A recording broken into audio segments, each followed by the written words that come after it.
Hi everyone, welcome to the Medication-Assisted Treatment Community of Practice. It looks like we have some new faces in the room. Can we just have a show of hands if this is your first meeting? Awesome, welcome. We're glad to have you here. So this Community of Practice has been meeting since October of 2018. We have a lot of familiar faces that come to all of the meetings, and then we have people who come based on the topic. And so today's meeting is going to focus on American Society of Addiction Medicine criteria, and we'll talk a little bit more about that for the bulk of this meeting. But before we dive into that, I just wanted to introduce our planning team and then tell you more about the Community of Practice, and then we'll get to the real meat of this meeting. So I'm Rekha Sritara. I am actually covering for Adelaide Murray, who leads this Community of Practice. She will be here shortly. And we are from Community Health Institute, which provides training and technical assistance through the Center for Excellence project. And Melissa Schammel, my colleague, is also part of our team. And then we help coordinate and facilitate the Community of Practice in collaboration with Dr. Molly Rossignol and Peter Mason, and then also Rebecca Skye from the Foundation for Healthy Communities. And this entire Community of Practice is funded by the New Hampshire Department of Health and Human Services Bureau of Drug and Alcohol Services, which includes Regina Flynn, who's on the planning team, and Lindy Keller, who is not here with us today, but is typically here at the meeting. So just a couple of quick things about the Community of Practice. So first, the purpose of the Community of Practice is to really promote and support implementation of medication-assisted treatment in health centers and hospitals. We have a lot of different opportunities that are available through the Community of Practice. We offer these in-person meetings every other month. We also offer resources and tools, which are posted on the New Hampshire Center for Excellence website. We offer a Google group, which is basically like a listserv where you can communicate with all participants of the Community of Practice. So whether that's to ask a question of the group, or to share resources, or to respond to a question, that Google group is available to you. We also do offer technical assistance as needed by practices, and then we do and have in the past offered clinical case conference calls. So if you do have something set up within your organization and you're open to having outside participants, let us know, and we can help facilitate that for you so that others can join. We haven't offered that in a while, but would like to pick that back up. So if you are willing to be a host organization, we would absolutely love that. And then just a couple of, so in regards to the resources that I mentioned, the Google group, if you're interested in joining, and you don't necessarily have to be a consistent participant of the Community of Practice meetings. That's just really open to anyone that has an interest in medication-assisted treatment. You can email Adelaide Murray, and she can get you on that distribution list. Also, resources and tools, as I mentioned, is on the Center for Excellence website. That website address is nhcenterforexcellence.org. And then if you want technical assistance, that also you can request through the Center for Excellence website. There's a brief form, and then when we get that, we can be in touch further about what your request is. So we're doing a little shift in the agenda. There were plans to just start talking about ASAM criteria, but we're actually going to switch to the end of your slide deck, focus on the integrated delivery network. So we're going to talk about that for 5 minutes, and then we'll dive into ASAM criteria. So just want to introduce Dr. Peter Mason. Tell us more. Actually, that's the only slide we've got. Yep. And she gave me 10 minutes, but I'll try to do it in 5 by Eddie. So how many of you know what the integrated delivery network is? All right, so half of you don't. So I'm going to really briefly do it. IDN 101. IDN stands for Integrated Delivery Network. DSRIP is DSRIP, Delivery System Reform Incentive Payment. 1115 waiver. All 3 of those terms relate to the same project. The state of New Hampshire was given $150 million a few years back over 5 years, $150 million, $30 million a year to integrate behavioral health into primary care practice for the Medicaid population, emphasizes for the Medicaid population. And the emphasis is on substance use disorders and serious mental illness. And the idea is to break down the silos between primary care and behavioral health, because people traditionally don't talk to each other, and what happens is primary care people refer to the behavioral health people refer to the primary care people, but there's really very poor integration, and at best it's collaboration. So this is a whole program to break down those silos, integrate care, and have us all live happily ever after. So there are certain elements of this program that I'm going to talk about in a minute. The state was has been broken down into 7 different regions, and what you're seeing here is the map of all these different regions, and you can identify where you are there. The $30 million a year is divided up among those 7 regions. There is an IDN, an integrated delivery network for each one of those regions, and there's a group of people who staff them, and a bunch of projects that go on.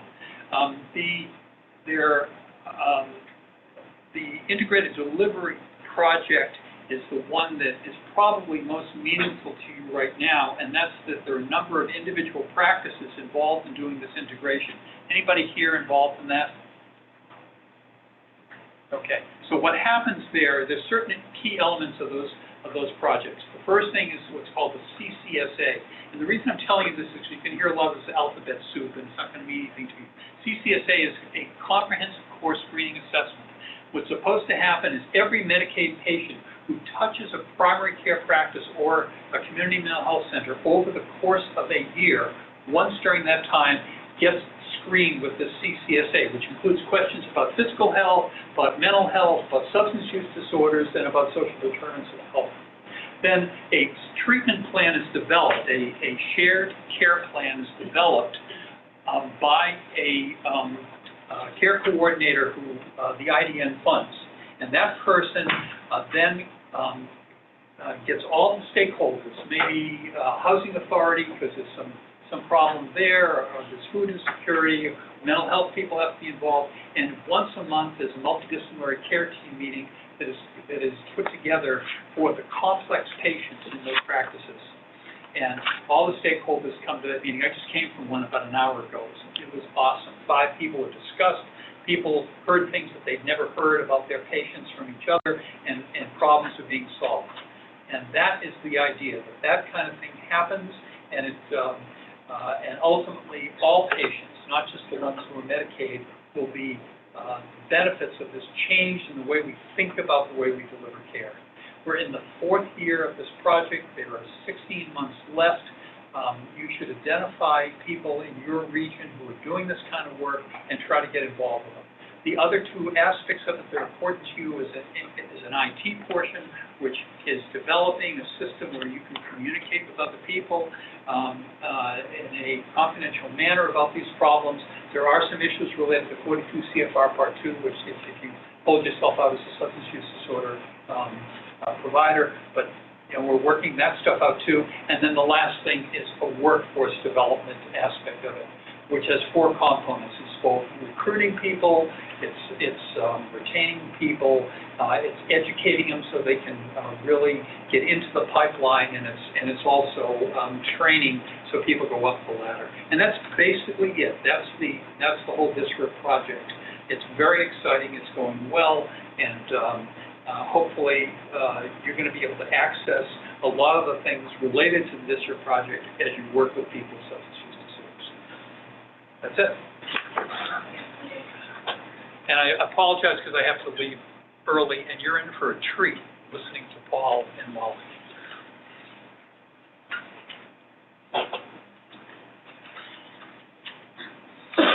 So two housekeeping items. If you didn't sign in when you arrived, please make sure to do so before you leave. We do need that for continuing education credit. And then also, we do have people joining us by phone. So if you can just make sure if you're making a comment or asking a question to speak as loud as possible so that the people on the phone can hear you, as well as the recording that it captures anything that you share. So 3 objectives. So we're hoping by the end of today's meeting, you'll be able to identify the 6 dimensions of ASAM criteria. We're also hoping that by the end of the session, you're able to interpret the ASAM criteria in an effort to be able to apply it within your MAT practice. And then lastly, we're also hoping that you'll be able to practice utilizing ASAM criteria within the case discussions that we offer you later on today. So without further ado, I'm going to introduce Molly, who's going to provide some context to ASAM criteria and how it really applies to your MAT program.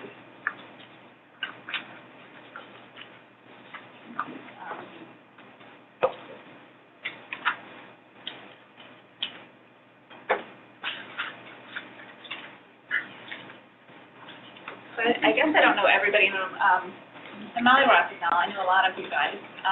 Family doc / addiction medicine physician. I work at CNC, and I've been working with Rika and the whole crew since I finished my fellowship 4 years ago. And it's really been a great experience. And I feel like I'm sort of preaching to the choir here. So many of you guys probably go, yeah, we get it, Molly. But interpreting the ASAM criteria, this is the book, and so there's a lot more than just saying 6 dimensions. How many of you guys, or did anybody go to Dr. Mealy's conference? So several people went, several people didn't have the pleasure of going. If you ever have a chance, definitely go. So this is really on the heels of that. And I also would say that this is more of, my presentation here is more of an infomercial for what Paula is going to present. So I don't have any slides. I even said, no, I'm just going to kind of give some examples. Thanks. Oh, all right, there's my slide. I was thinking of submitting a picture of my new puppy, but I could have done that. So my infomercial goes like this. You struggle with what to do with patients who seem to only show up for their medications. Or maybe you have some who are doing well with counseling but continue to have urine drug tests that are positive for cocaine. What is an MAT provider to do?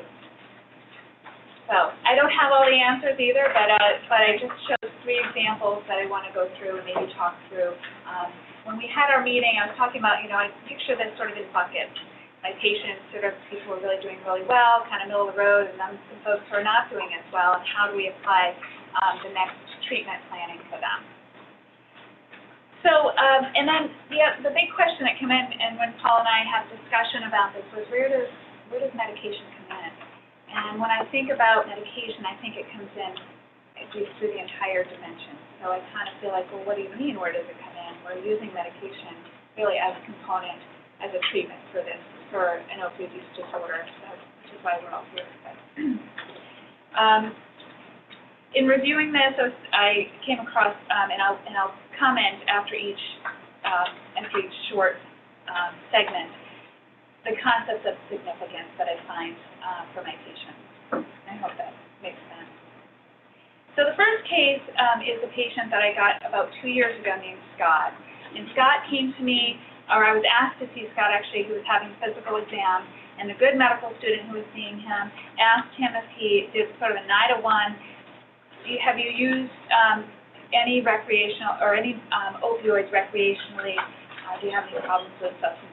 The first thing he said was, yeah, I've been using heroin, and I don't want to do that anymore. He just broke down. So they came and got me, and sort of it turned into more of an intervention and planning. This was a gentleman who was very, very motivated, wanting to get onto treatment. He had been on buprenorphine in the past, but lost his insurance. And as you guys all know, what that does to a lot of folks.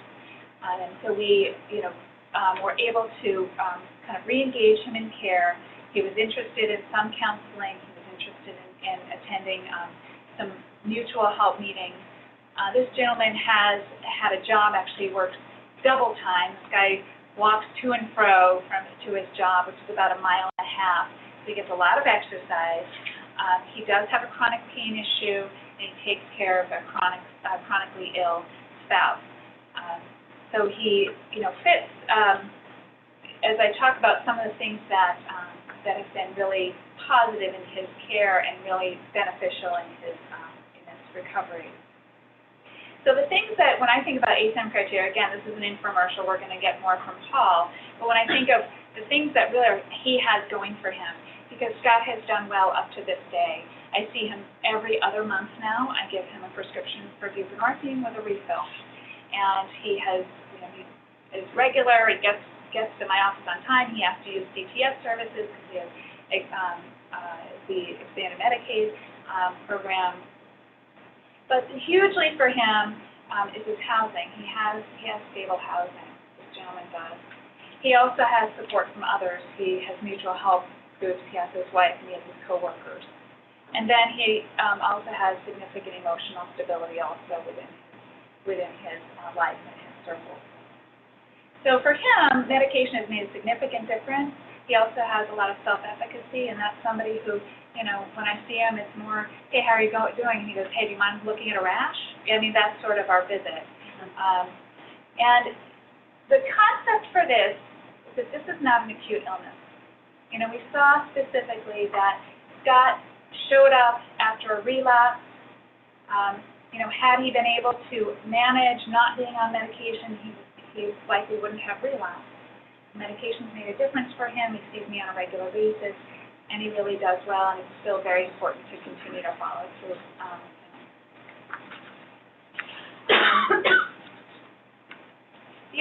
The other underlying thing I don't want to miss saying is that in some patients, if they do have relapses, we say, well, they didn't take their medicine, or they didn't go to their meeting, or they didn't do this, or they didn't go to counseling.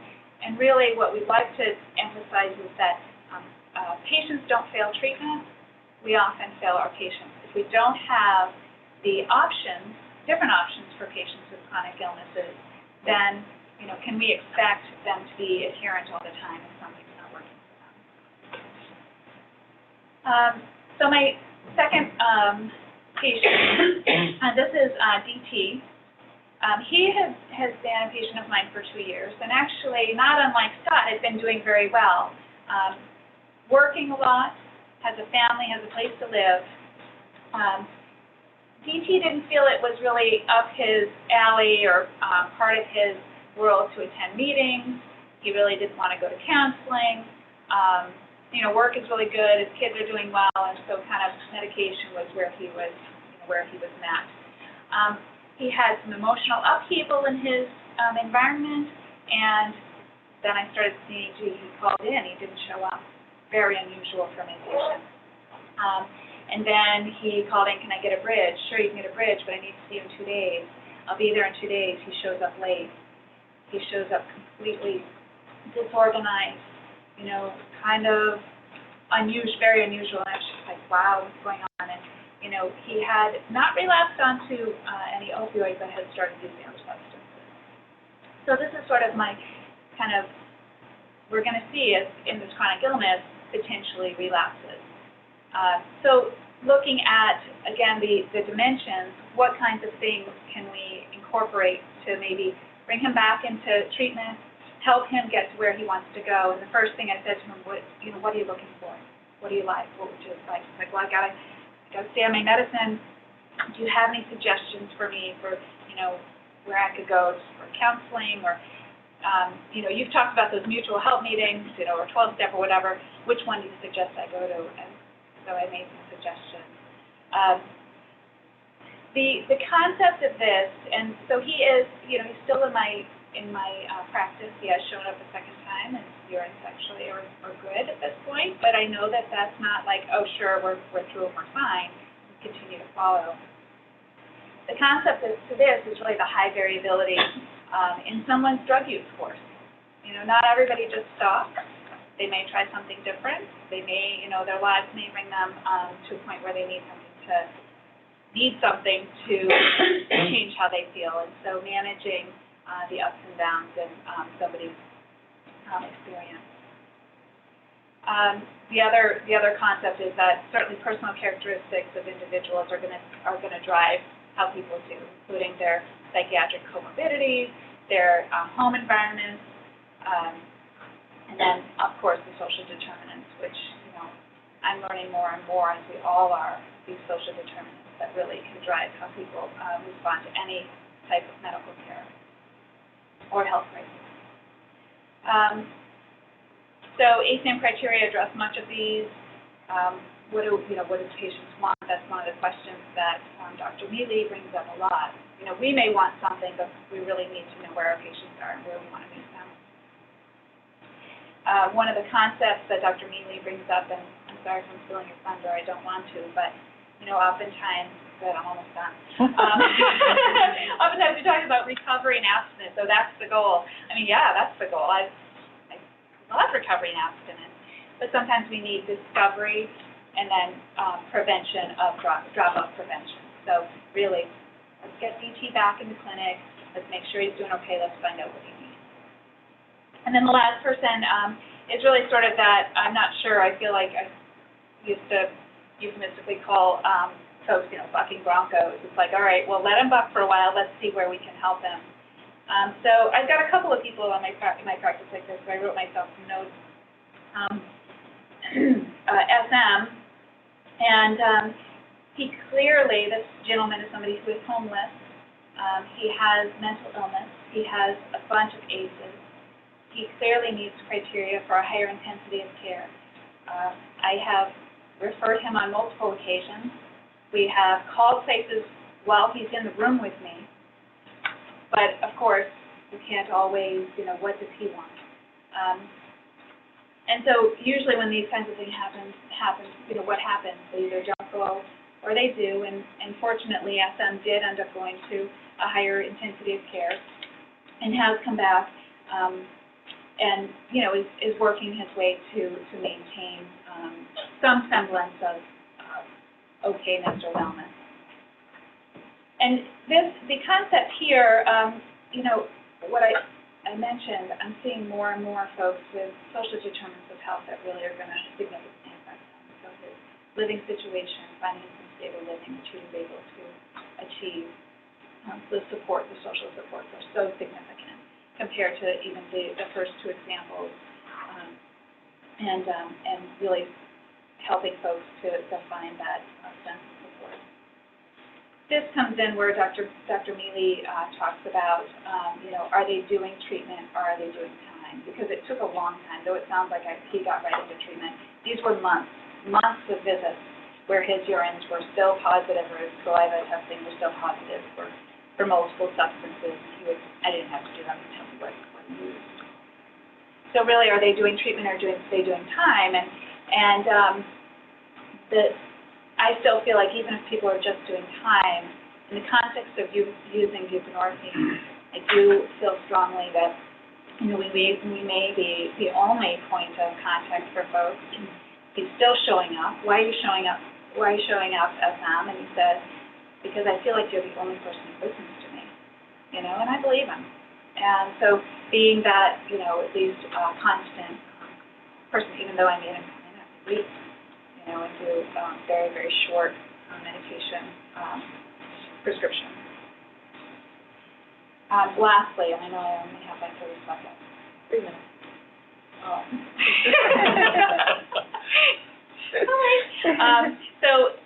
Let's see, looking at ASAM criteria strengths. Oh yeah, finding strengths in patients, finding what their strengths are. Because clearly, when I think of SM, he walked to my practice. He had the endurance, if you will. He had the stick-to-itiveness to show up. And he eventually did find his way to a residential facility where he felt really, really well cared for. And that even has some bumps in it. But felt supported and trusted enough, and I consider that one of his strengths. When I asked myself, could this just be the medication only? Is that why people are coming to see me? Is that it? There is one provider that I've talked to before that claims that everyone's going to use it as a currency. Maybe some people are going to use it as a currency, but that's not the way that I look at my patients. And I think, well, it may be, but there's certainly testing we can do, which we've gone through that in our community practice. There's checks and balances that we can perform with our patients. We can do patient evaluations, and then also if we're able to get collateral information from others. which I take advantage of, provided that they've signed consent.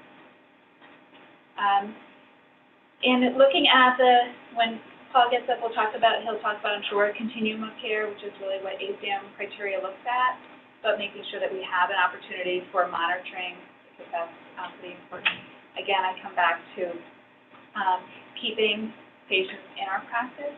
That's really important to me. I want to see people continuing to show up. And then even after months and years, I have patients, as I said, who have been in a couple of years. This is a chronic illness, and it's really important, just as if we were monitoring somebody with diabetes, hypertension, high cholesterol. We want to see people come back so we can say, hey, how are you doing? Even if we know, hey, their A1C has been 6.5 for 3 years, we still are monitoring because that illness is still there, just as we know this illness is around. The last, I'm just going to say, my fantasy of, do I have 1 minute?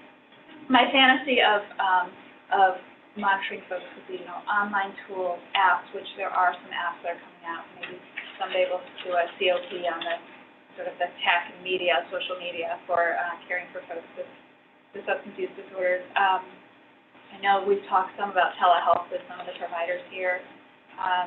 Could we have 24/7 easy walk-in services for mental health? Could we have, beds available all the time? That would be terrific. And that's my intro, just regarding some of my experiences.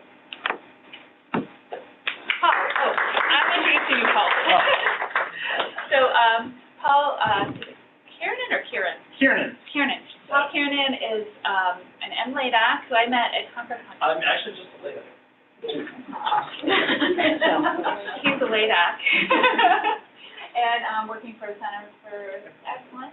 And I have seen letters to Dr. Mealy by you, so we forged a relationship with Dave Mealy. So he's going to be... Oh, the teaching topics. Back and forth. Yeah. I thank you for the segue. It's probably one of the best ones I've had. I'm already standing up here with some of the folks that are here today. Historically in SUD treatment with folks like JD, I forget the initials, but we said, well, this is what you need, not, asking the question, what do you want? And I think I love hearing things like that because that's the direction we need to head in. So, my youngest daughter came to me with a video. This is my one anecdote I love. And it was like, a 3-minute rap song that summed up like a 100-minute movie. And it was this guy doing, that's what I'm about to do for all of you, so I apologize. I'm giving you tons of information. You're going to rap for us? I'm not going to rap. But this is, it's a lot of information. For those of you that saw Dr. Mealy, it's going to be a lot of the same stuff. For those of you that weren't there, I'm going to just try to keep up because it's a lot of information. I live in this world, and the more I learn, the less I know.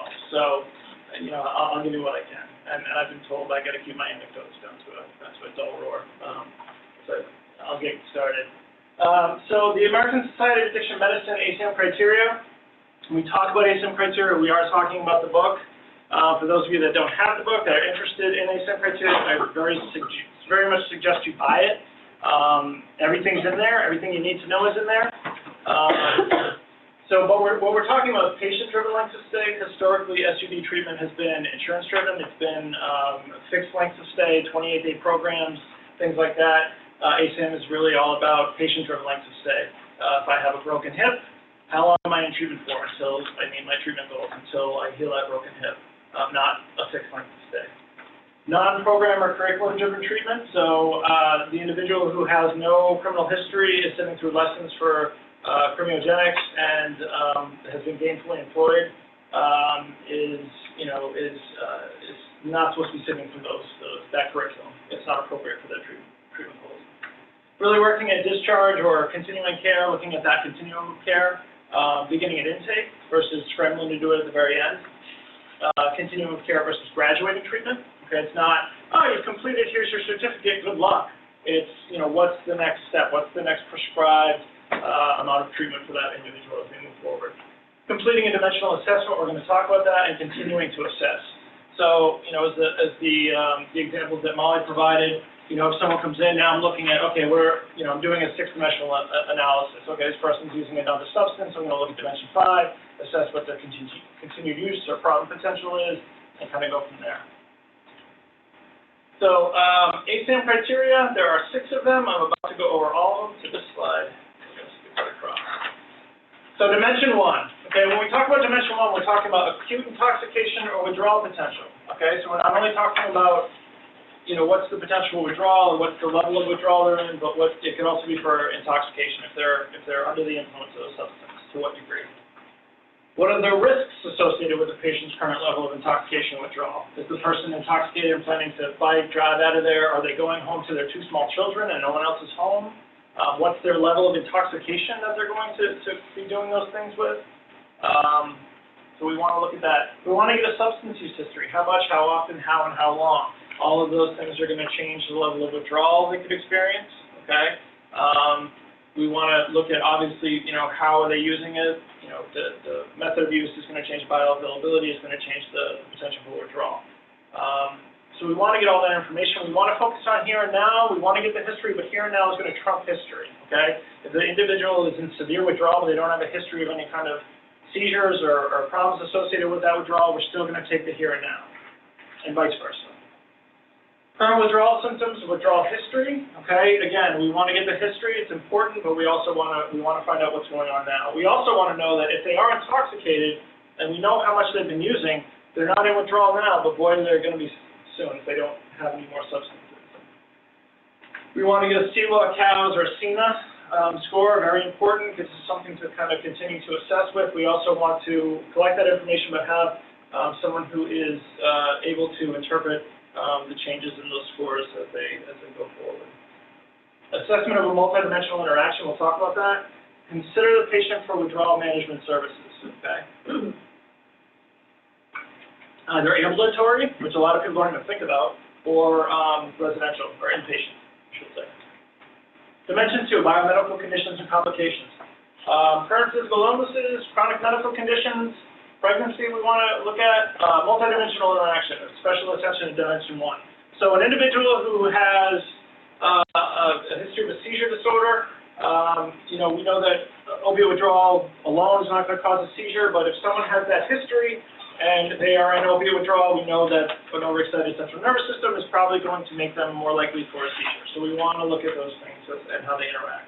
We want to look at physical illness as how it's going to interfere with their ability to take the prescribed treatment for their substance use disorder. For example, we don't want to send someone who has, I don't know, serious hypertension, active Hep C, whatever it may be, you know, to a residential facility without any medical personnel on board. Dimension 3, emotional, behavioral, or cognitive conditions and complications. So we're talking about current emotional, behavioral, or cognitive conditions that could interfere with treatment. Chronic conditions, relation of symptoms to SUD. So we want to find out, you know, with protracted withdrawal or post-acute withdrawal, there can be a connection of symptoms. Like going through a craving for a substance is a very anxiety-producing situation for folks. So you want to know, are you dealing with an organic anxiety disorder, or are you looking at protracted withdrawal? What are the relations of their symptoms to SUD, okay? What are the chronic conditions? You want to find out a mental health history and the treatment history. A lot of folks come in, and most people are anxious and depressed, and most people have reasons to be experiencing symptoms of dysphoria or depression, and most people have a reason to be anxious. Their PO's threatening to throw them in jail, their wife, their husband's going to leave them. All these things are going on, you'd probably be anxious too. But what's going on? Also, you want to find out their diagnostic history. Someone says, I have a history of major depressive disorder. You hear that, and a lot of people panic, and they're like, well, this person needs a very extensive level of care, inpatient, but if you ask them questions like, what's going on currently for you? Well, I'm kind of down, That's not major, you're getting out of bed, your ADLs are okay. So you want to do that screening process to find out what's going on, and find out if you need to, if you're not the properly credentialed individual, to screen them out, or to continue to monitor their symptoms to see if they improve or get worse with abstinence.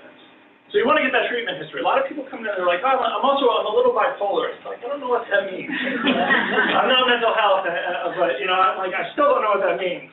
They're like, well, I get a little moody sometime. I was diagnosed like 5 years ago. I was using, you know, cocaine, and this is what's going on. Well, you know, I don't know if I'm dealing with organic, you know, obviously monitor and things like that, but I'm screening and doing some looking at that, like, I don't know if this is, you know, that's what we're dealing with here. So if you want to find out that history, you don't want to panic when you hear that history either.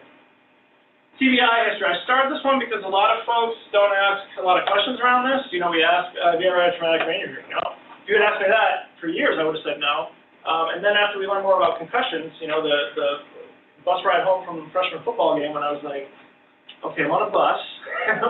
I'm like, you know, I played the entire game, don't remember any of it. You know, I probably had a little bit of a concussion. So you want to ask questions. You ever have a period of time that you don't remember? You know, we ever hit in the head, you know, things like that. Becoming violent, you know, ill after a head injury or a collision. Actually, you probably just asked, do you ever play football? That's a good segue. Monitor symptoms, or hockey, yes, or any contact sports, absolutely. Monitor symptoms, this is an important one. You want to continue to monitor symptoms. You want to continue to assess. That's one of the paramount kind of points for ASAM, is continuing to assess dimensionally, thinking of those dimensions in your head. Monitor symptoms. And again, a multidimensional interaction. If you have someone who, you know, you're looking at and you're kind of doing a screening, you're looking and saying this person, you know, has an untreated anxiety disorder, which is a large population of individuals with alcohol use disorder or an untreated generalized anxiety disorder. You know, are they drinking to self-medicate themselves? So you want to look at how those dimensions interact. I'm leaving so much out, I apologize. Dimension 4, readiness to change. Okay, this is like my favorite dimension. This is like the motivational interviewing-ish, you know, this is one where you kind of get to do those, that work. This is really all about assessing the individual's readiness to change, you know, not only readiness to change, there's more to it than that, looking at their, you know, their level of self-efficacy, what's their belief in their ability to change. You know, you do that, whoever's familiar with that kind of readiness ruler, you know, how important is it for you now to change? It's always like a 9 or a 10 because they're going to go to jail or they're, you know, they're going to lose their kids or some awful's going to happen. All right. But if you then even ask them, how confident are you? They're like a 5 or a 4 or a 3, you know, because they've had bad experiences in treatment a lot of times. They don't have that level of self-efficacy. They can't picture their life without the substance. So you want to, you know, you want to find out questions along those lines.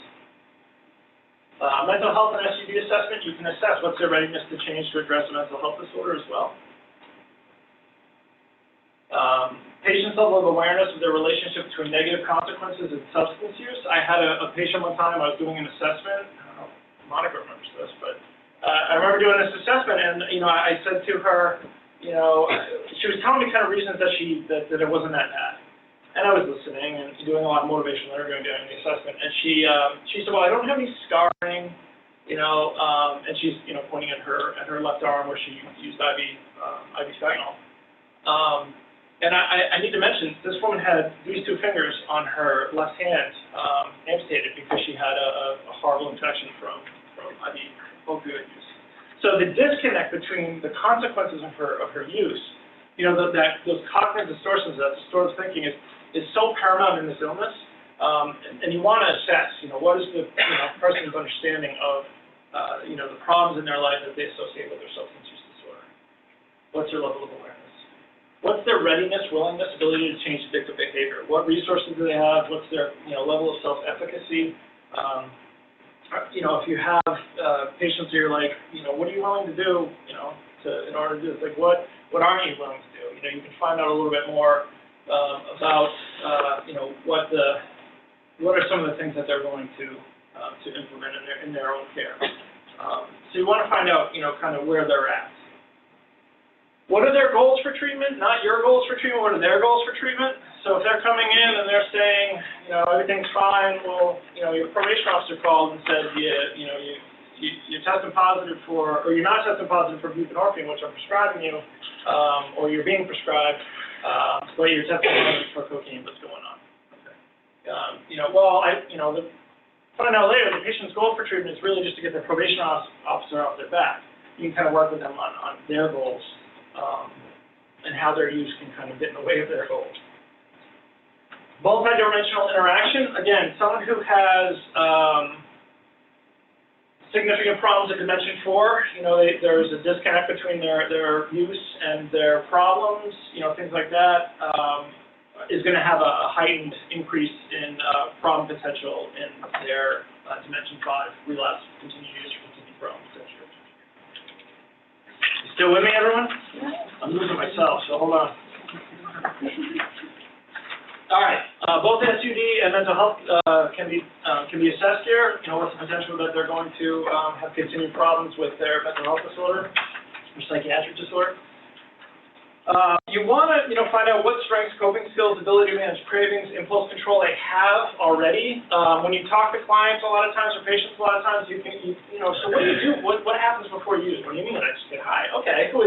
Now you kind of know what you're working on. Well, tell me a little bit more. Like what's the internal dialogue you have? Well, it's this horrible battle that I have. And if you really talk to patients, they'll describe this to you. And a lot of times, they don't get high because they want to. They get high because they're tired of fighting with themselves.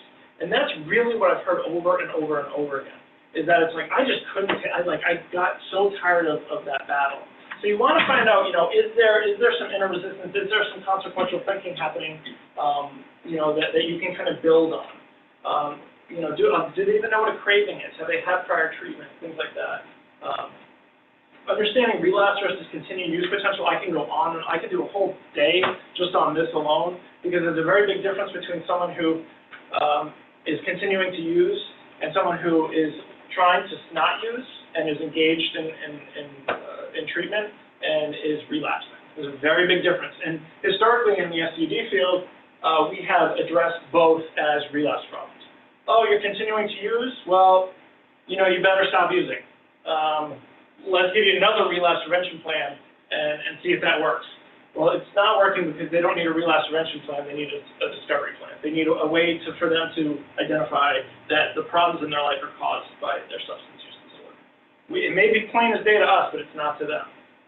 So understanding the difference between the two. Again, getting a relapse history, this kind of ties into the first bullet point. What's the internal dialogue that precedes a relapse or precedes their continued use? Relapse doesn't necessarily mean a more intense, this is an older slide, a more intense level of care. Try not to think in that lower, higher kind of hierarchy. Relapse can sometimes mean, or return to use can sometimes mean that the person needs to kind of work out that ambivalence in a less intense level of care. The knee-jerk reaction still happens today is, they're using an IOP, well, they need a more intense level of care. We got to get them to residential. Well, not necessarily. Okay, you want to take, obviously, if they're an imminent risk and imminent danger, even though they may not believe they need it, if they're in imminent danger, you can kind of mandate, or not mandate, but insist on that more intense level of care. But if they're not, if they don't meet that threshold for imminent danger, moving them to a less intense level of care where they can resolve that ambivalence is oftentimes the right prescription of treatment. What's the patient's awareness of cues or triggers? Do they know what a cue or trigger is? Multidimensional interaction, again, you're going to look at how these dimensions interact. Someone with low readiness to change is going to have a much more higher risk or higher potential for continued use. Dimension 6, recovery environment, both SUD and mental health disorder assessment. This dimension is interesting. It's kind of where you can throw a lot of things. Spirituality gets thrown in here, work, family life, a lot of things, recreation. A lot of different supports that they have. Again, you can assess both mental health and SUD here. Threats to patient safety or engagement in treatment. If you have a patient who is returning to an environment that is a lot of use going on, you're obviously, that's going to affect other dimensions. We talked about that dimensional interaction. Resources available to help with the successful recovery. We live in an interesting state. If you're in the North Country, it's a different culture, much less resources. You're already at a higher risk in Dimension 6, okay? Less availability of resources. Transportation, childcare, housing, or employment issues are going to go here. I really, I'd love to do an IOP program. I think that's what I need, but, how am I going to get there, I have a child, and, I can't, I don't have a car. I really want help, but I got so much going on. And then they just kind of give up. Mandates that influence treatment motivation. I've been pretty lucky throughout my career to work with really good probation officers usually, that are willing to kind of become part of the treatment team, because when they mandate, other folks not so much, but and a lot of them are just so busy. But when someone's mandated a treatment, the first call is after you get that consent forms to the individual mandating, the probation officer, the wife, the husband, whoever it is, to say, this is where we're at. We'd like to kind of get everyone on the same page. So it's kind of like welcome to the treatment team. Spirituality can be assessed here. Multidimensional assessment. Again, I can't stress that enough. These dimensions are not static. They do have a play. ASAM criteria risk rating. So the 0 to 4 rating. 0, this rating would indicate a non-issue or very low risk. This patient will present no current risk or any chronic issues, would be mostly or entirely stable. I really don't want to bore you reading through this. You have it all in front of you. I'm also trying to buy myself some time, really. So you have these in front of you. Paul, it's okay, I'm buying time. You're buying the time. I'm on it. All right, so it's a 0 to 4 scale. Now, there's a lot of folks at ASAM that there's a lot of discussion about not doing away with this, but not such a focus on the 0 to 4 scale, because while it is helpful, what's more important to me if I'm looking at an assessment is why. Why a 1? Why a 2? Why a 3? Why a 4? Especially why a 4. Okay, we're talking imminent danger mostly when we're talking about 4. So, it's great to have that number, because if you're trained in ASAM, you know it well enough, and the person giving you the assessment is well trained in ASAM. This is why I came from BDAS, working for BDAS, and I would audit records, and I'd look at, everyone's like, oh, it's a 4, 4, 4, 4, 4, and I'm like, look, why is this person not in a psychiatric hospital with medical care, withdrawal management? So if you're looking at that, the rating scale is helpful, but what's more helpful is the information. So if someone is saying, it's a 1, this is why it's a 1. This is the history or these are the problems. And that will help you with your treatment planning. If you're looking at those things and you have information on these dimensions, now you have your problem statements for your treatment plan. And when you have your problem statements for your treatment plan, you're more than halfway there, all right? A good problem statement is the best jump off for a good treatment plan. So now we're kind of ramping up. One is, it's a mildly difficult issue. It presents minor signs and symptoms. Any existing chronic issues or problems would be able to be resolved in a short period of time, okay? This is someone that might have some generalized anxiety. They have some symptoms, some things that might not be directly related to protracted withdrawal.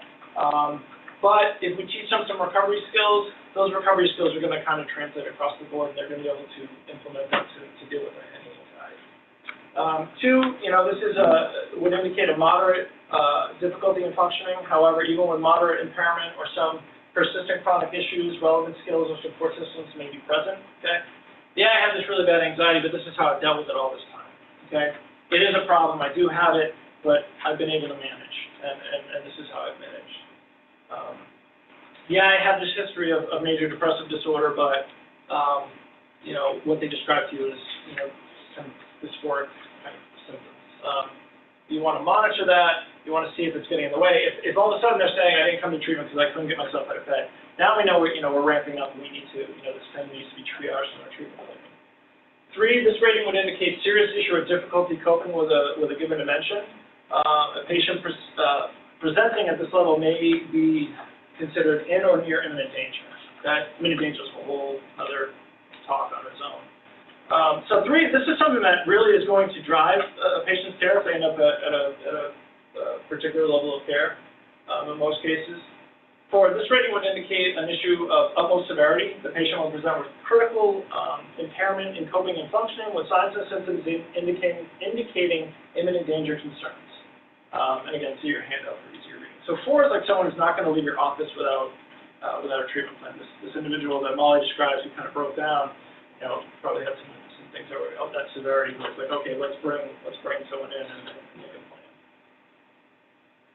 Levels of care. I'm going to fly through this as well. All right, so we talk about early intervention, outpatient services, intensive outpatient, partial hospitalization, residential, and medically managed. All right, we'll go through those briefly.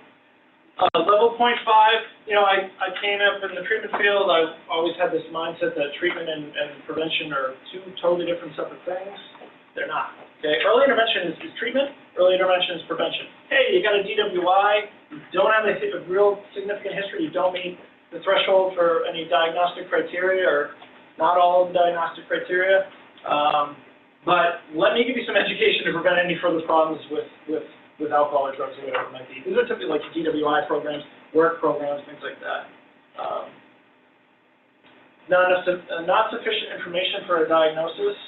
That's not entirely accurate. Maybe, you know, there's not the information provided. If there's not sufficient information, you should be getting more information. But you have the information, and the person is still, you get some collateral, which is really important. And you know, they're not meeting that criteria. Provide education, screening, risk factors, things like that. Outpatient services is level 1, organized services in a wide variety of settings, professionally directed evaluation, treatment, and recovery services, regularly scheduled meetings. The thing I want to impress upon you with level 1, again, without thinking of insurance obstacles, this can be up to 8 hours a week. Okay, so when we think of outpatient services, a lot of us think of that either group or individual, that 1 hour a week kind of thing. It can be more than that. If you have someone struggling, it's not like, oh, well, I'll see you next week, but good luck. It can be, hey, let me see you on Friday. I have a quick hour window that you can pop in, or even a half an hour. You can pop in and we can see each other, because I know you're having a stressful week, the anniversary of the death of your daughter, or whatever it may be. So it doesn't have to be that strict 1 hour session. 2.1 is your intensive outpatient programs, organized services delivered day or evening hours to accommodate work, childcare schedules. Patients provides patients the opportunity to apply skills learned as they learn them. They're in an IOP, they're going to work, they're living in their environment, they're still, walking down the same street, bumping into the same folks. They can apply those skills as they learn them. Regular consultation with psychiatric, medical, and medication management, hopefully. 9 or more hours a week for adults, 6 or more hours a week for adolescents. Any of you have adolescent children, you know why it's 6, not 9, okay? Partial hospitalization services, direct access to psychiatric, medical, and lab services when warranted. Provides 20 or more hours a week of services. It does not need to be a hospital, and it is not a residential treatment facility. It's often two misconceptions with this level of care. Typically, you see a ramping up of either Dimension 5 or Dimension 3 issues that would warrant admin to this level of care. Clinically managed low-intensity residential. This is kind of like a transitional living or halfway house, 24 structure with available trained staff. So if Jane gets a craving at 5 o'clock in the morning, she's got someone trained that she can talk to. That's the difference between this and just a sober house. A minimum of 5 hours of clinically supervised, clinical services per week, okay? And that's with a licensed trained professional. People work in the community, they drive, they come and go a lot of times in these facilities. Clinically managed population-specific high-intensity residential services. This is a level of care we don't have in the state, and we really don't have in the nation. This is only an adult level of care. 24-hour care with trained professionals to stabilize imminent risk. Less intense to accommodate the needs of patients unable to benefit from a more intense application of treatment, typically for patients with developmental disability or traumatic brain injury. So this is a level of care that's very patient-specific for folks who can't really tolerate a normal patient milieu. Okay? Clinically managed high-intensity residential, if you ask my opinion, which you didn't, but I'm going to tell you anyway, this is the most confused, not utilized the correct way according to ASAM level of care we have in this state. Okay?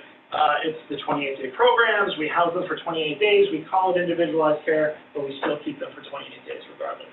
Everyone just happens to end up there for 4 weeks. Go figure.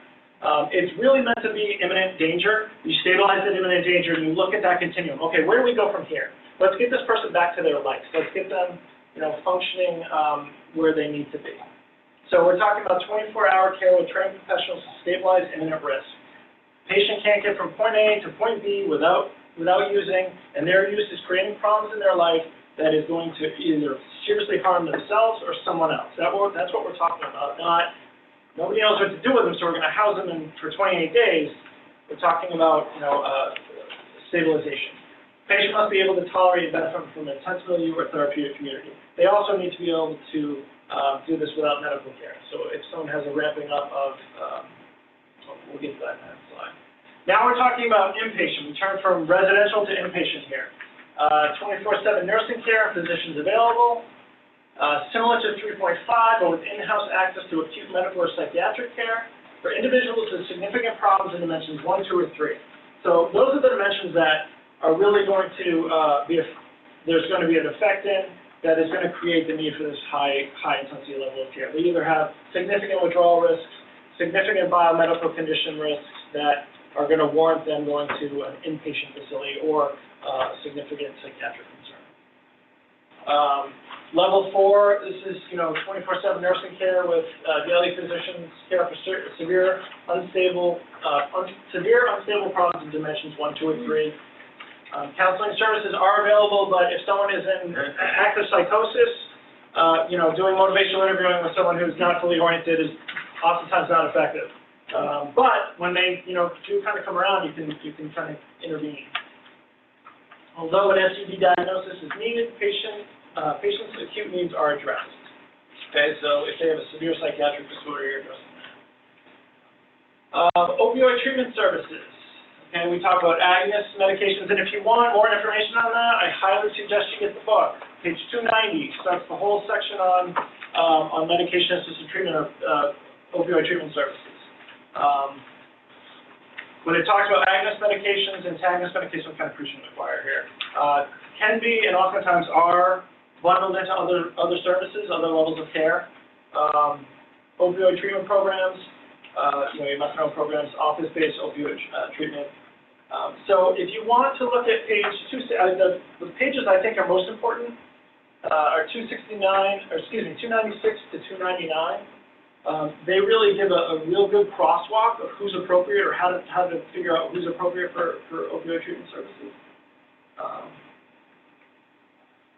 And boy, I'm glad I'm done talking. So that's a lot of information. That's a ton of information, and that's a small bit of it. We'll talk more about this going forward, about how to kind of assess someone, how to continue to assess them, and so on and so forth.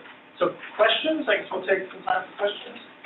And again, I'm going to probably talk a little bit to Molly, with some of these. I'm not an MAT expert by any means. For ASAM criteria. ASAM criteria, I know. Are all, include alcoholism. Yeah. ASAM criteria, all substance use disorders. Absolutely. I'm sorry if I wasn't clear about that. Yeah, you're looking at everything here, and that's a great point because when you're looking at, you're all on MAT treatment, so anyone have a client who likes to smoke pot, but Or cigarettes, for that matter. or cigarettes, or things like you can assess differently for different substances. Yeah, they're action stage for their opioid use, but they're pre-contemplative given their marijuana use. They wish, they're looking to get their card, So yeah, you want to look at different substances here. Thank you for clarifying. Does insurance not cover coverage in agencies, organizations that don't use the ASAM criteria? So 2 years now. 2 years? 2 years now. New Hampshire is an ASAM state, so insurance companies in the state of New Hampshire are required to utilize ASAM criteria. Some of them say, yeah, we do it, and they don't really do it. Some of them say, yeah, we do it, and they really do. So they're required to use it. So as a clinician, I've really advised people that, if you use the book and be like, well, on page, 296, it says right here, blah, blah, blah, blah, blah, and then you get the insurance company on the other side going, it helps you get that authorization because you're basing your things on what they're supposed to be using.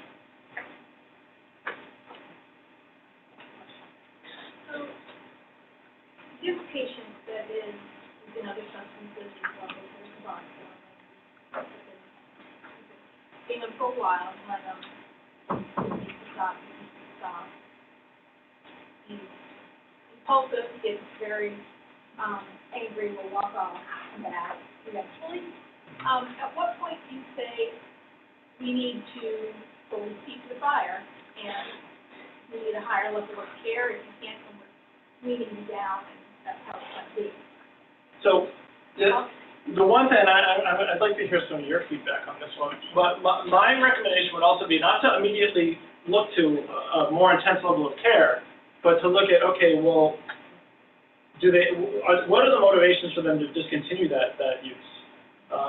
You know, not, well, gee, we just need to throw more treatment at them because then they'll stop using it, because a lot of times that's not the case. What happens is you put them in a more intense level of care, they become more resentful, more angry, and less likely to change. But what he's already said, not doing it, the hell with it, and the only reason they're around is they have to stick somebody at home.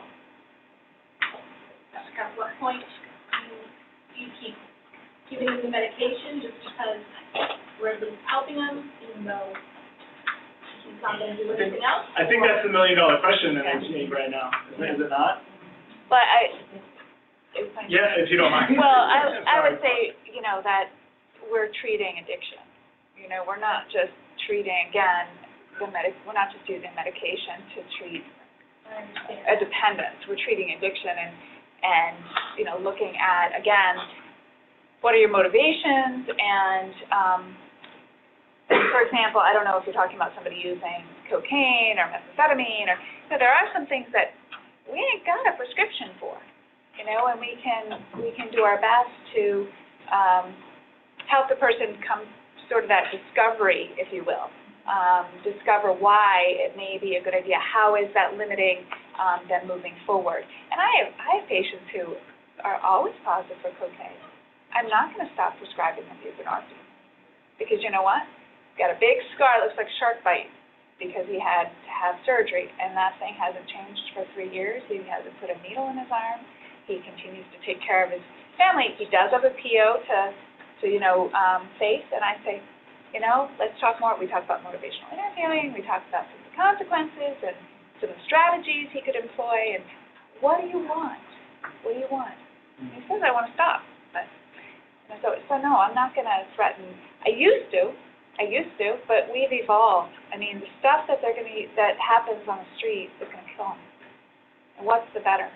What's the better? And so, you know, it sounds to me like it's frustrating, and I agree, it is frustrating that patients don't do what we want them to do, and we know it's better for them. But you know what? We're not the ones with the problems. We're not. They're the ones who are struggling, and so we need to continue to be there for them and to do the next right thing. I mean, if it looks like they were selling our prescriptions, now that's a different thing. But if they're taking the medication as prescribed, that's the way I look at it. We need to be supportive. And this is where, you know, that whole, you know, ASAM and motivational interviewing that work with Linda and Rome that kind of intersects. You know, if you allow them to be honest with you and share those things with you, that this is what's going on for them. If they do get to a point where, like, they're using cocaine and, you know, I used opiates, you know, it brought me to opiate use, kind of that landing gear thing they call it, you know, or, yeah, I was using cocaine and I got busted. You know, they're more likely to kind of share that information with you if you allow that kind of open dialogue with them. But if you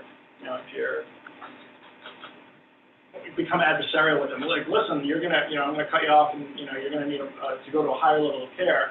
They may be less likely to engage with you. So, other questions?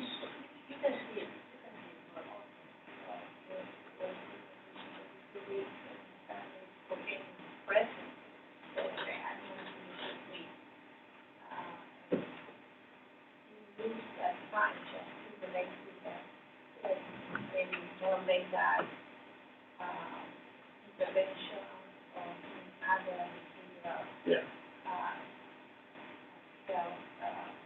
intervention that we don't stop. And that's David. That's the whole thing. You know, that David Maley was teaching. And for those of you that were there, it's like you don't like come in and say, "Oh, you said positive for cocaine and then buprenorphine. Okay, I'll see you next week." Like that's no, you know. But if they're engaged in treatment and they're doing treatment and they're not just doing time, you continue to work with them, obviously. Other questions before we move on? The highest level of care here, I mean, you can have people in residential treatment, right? If they're in there, we don't have involuntary admission. We don't. Well, In in some states, Some states do. Yeah. So they can sign themselves out, right? Yeah, absolutely. That's, I just, throw that out as a problem I'm continuing to raise, because the feeling that I'm doing is that, two in particular, with alcohol, and they really are, attractive. And they admitted themselves out. And we could go down a very deep rabbit hole there, so. I do all the time. If you're interested, the treatment task force is working on that project. Yeah, I wrote a very long report on all that, so it's just like more information. You talked about the level 3.3 residential service not existing really anymore. What is our focus on that? Looking more like a traumatic brain injury site. And that's a whole other debate. You look at overdose and oxygen deprivation and how many people actually have, traumatic brain injury that's not documented and didn't even go there. But and with other substances and things like that. I don't, and Molly might have a better suggestion, but it's, depending on which is more severe, like if they're, if the TBI or, whatever it may be, the DBD piece, whichever is more prevalent, you might want to address it there. Like if they have a very significant traumatic brain injury, some form of treatment for TBI, and then you throw the substance use treatment on top of that, either through, work with other agencies, or if the person is kind of able to function, you treat them in an SUD treatment program with the understanding that they may need, their treatment plans are going to have to be augmented even more, or kind of tilted even more to address any difficulty they may have understanding or comprehending or applying, because most of your CBT treatment, getting away from MI, most of your SUD treatments has a CBT component to it. So there has to be that level of ability to comprehend and apply the treatment. Yeah. So maybe coming at it from the TBI or the DVD kind of lens, and then bundling on some SUD services would be the best way, unless you have a better suggestion. No, I agree, and at CMC we do have a rehab unit, and actually the director of the rehab unit is here, and he's also a MAT provider. And we've had patients there who came in originally with cardiac effects of IVDU and ended up having a stroke, and so he went to the RMU and so was able to get some treatment. It wasn't TBI per se, but then, I was also consulted, so that was the only kind of put together.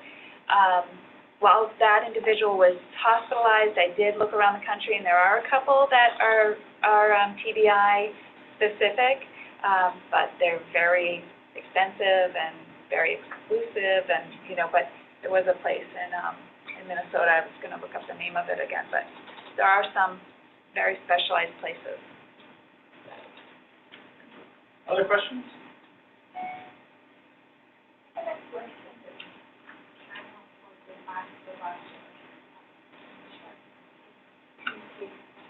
Not related to all things that we discussed. In the last week, I have 5 of my patients asking for the matter. I never had it before. Any of you have questions of patients asking for the relief idea this year? I haven't, but you're in Nashua, so, wait a week, I'll let you know. I think I have to bring it because I did not have any patient asking, and last Thursday was the first one, and today was the 4th, asking for the patient. Did you ask why? Like, that's what I'd say, hey, what's going on? Please, and nothing Well, worse. why are you asking that for that? Like, I'd say, why are you asking for that? It's really peculiar. I asked, why do you want it? Because it's the only thing that makes me sleep. It's that the things that work, You think they tried it oh, already? yeah, Yeah, and that's why they did try. It's an ingredient, something hard. So, Chad, Enhances the Chad, keep in mind, have it short from it, Sonata. I try to steer away from Z medication, the sleepers like that, because we know of the, benzodiazepine, like effects, so I No, don't. I it's not know something that, I'm concerned about it, and having a headache for that. Addiction's addiction, Add it to the list. So it's not, Thank you for the question. From an online participant from HCH in Manchester. Could you speak more on your statement on Dimension 5 that continued use would mean a lower level of care? So I'm not saying that, that's a great question. I'm not saying that definitively, sometimes continued use might mean a more intense level of care. What I'm saying is that if you assess the patient, and you ask the questions and you do a full six-dimensional assessment, you find out that this person is just continuing to use. They're not really engaged in treatment. They're more maybe doing time versus treatment. They're not engaged in the process. You're saying to them, all right, I want you to, next time before you use, I want you to do a pros and cons list of why you're going to use, and I want you to have a conversation with someone who supports you not using, and then I want you to call me and leave me a message that explains, why you made the decision. We'll talk about it next time you come. And they come in and they're like, I didn't do that. And you're like, well, and they continually aren't engaged in treatment. You may want to look at, is this the right level of care? Is this too intense for them? Are they better off resolving that ambivalence at a less intense level of care? Because that knee-jerk reaction is to put them in a more intense level of care. Again, this is why we have wait lists for a high acuity level of care, which makes no sense at all, because of that knee-jerk reaction. Like, everyone needs residential, let's put them in residential and let's keep them there for 28 days.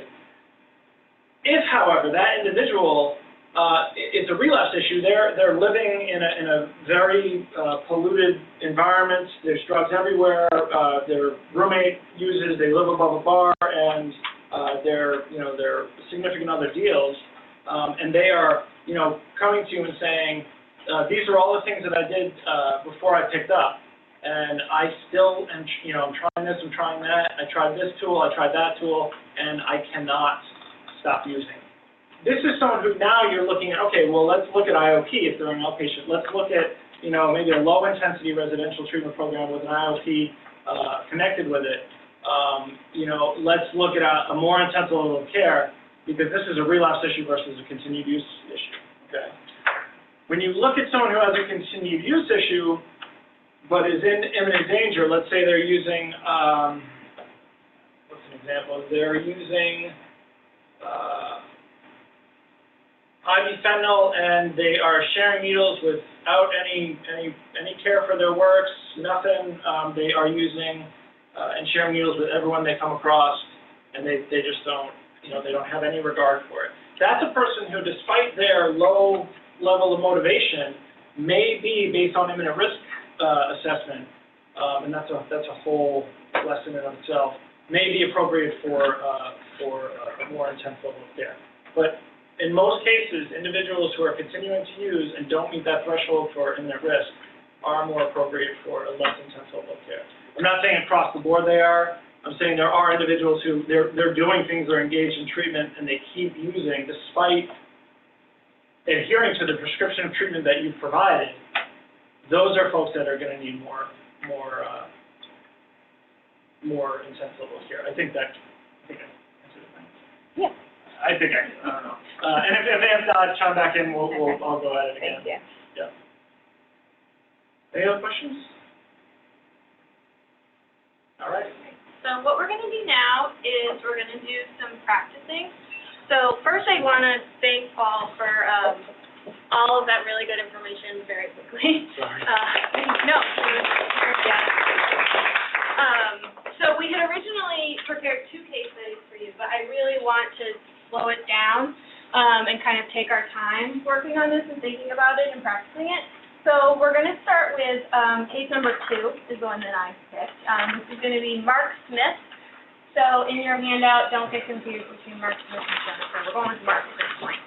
So to just kind of set the stage, This case is really intended as MAT providers for you to read through and think about and start to read the kinds of things that Paul writes when he thinks through the 6 dimensions of ASAM and he's talking with a patient.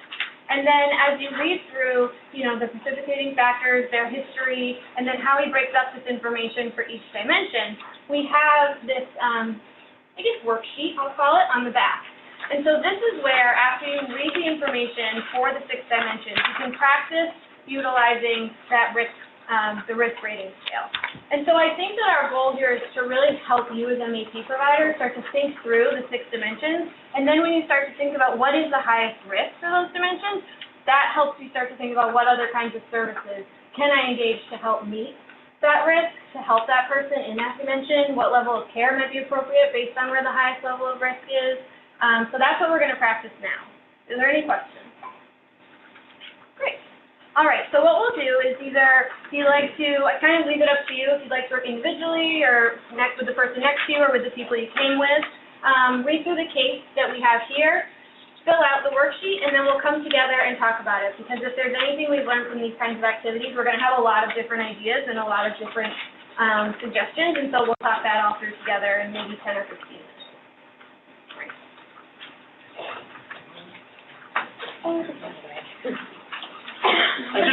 Before we I just want to go over one thing. As you're going through here, you can kind of look at the, the clinical rationale.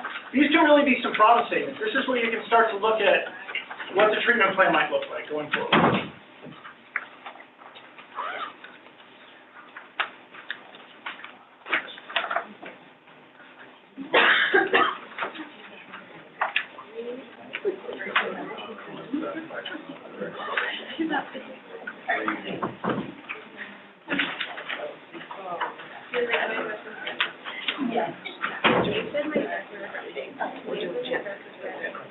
No, Mark, study.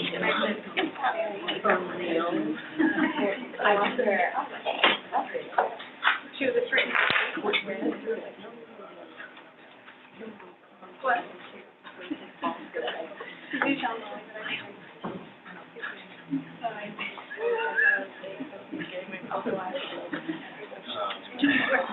They were surprised, like, he was trying to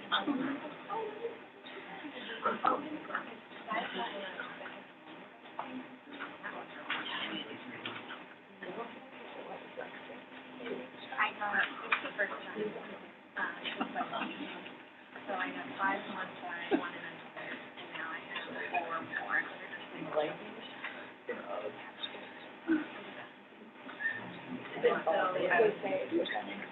If you were sleeping, you can be sure that it didn't get near you.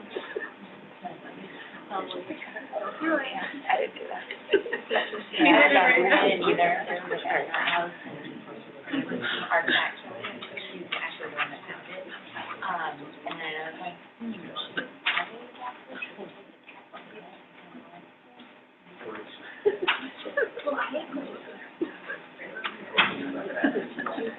walk outside. She did that. Like, roll down, I guess. I think they got me on like, Yeah.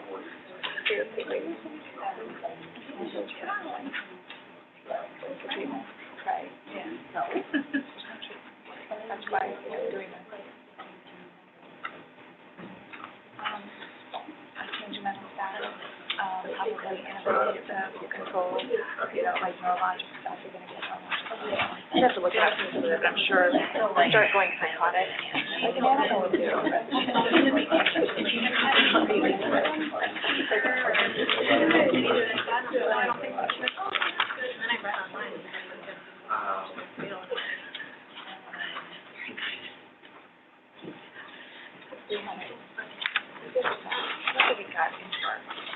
It came up to our room, but it was in our back room.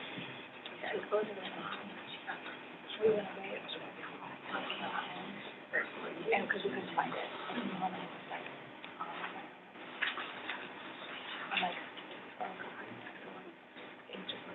God. Just put over. Sorry.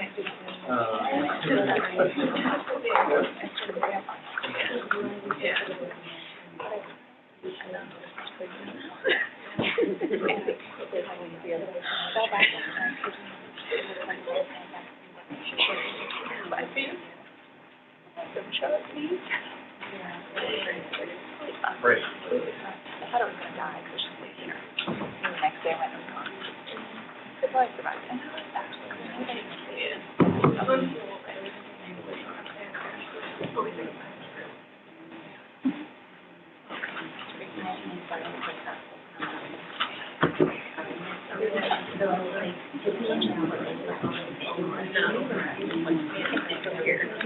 Kevlar. My mom, when she did come before, she got a bar that closed there.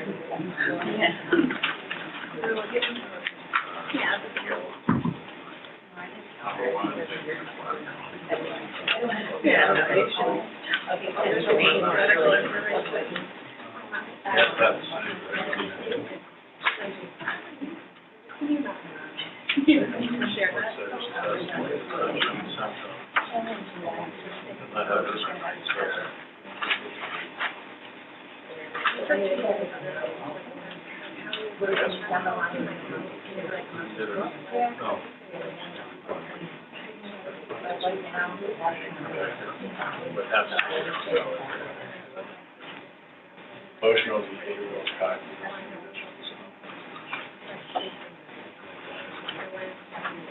Two or three.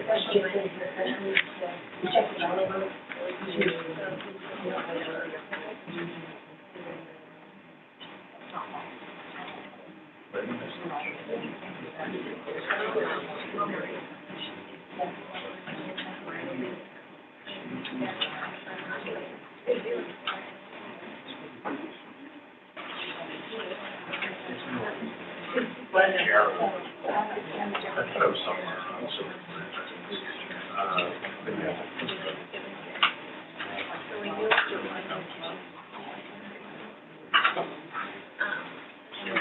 that's it.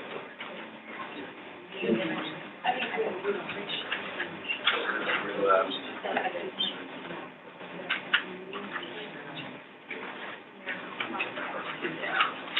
I guess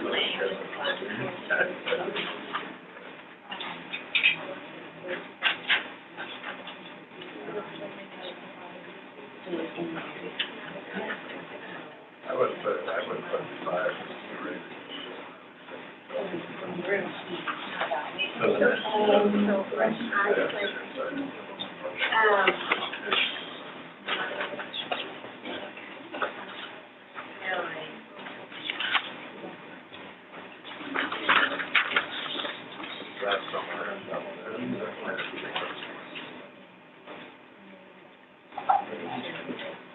I guess he's not in a rooming house, so that's probably. He doesn't have good,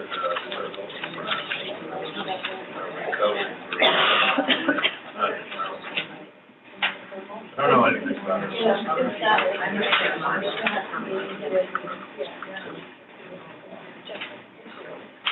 Oh.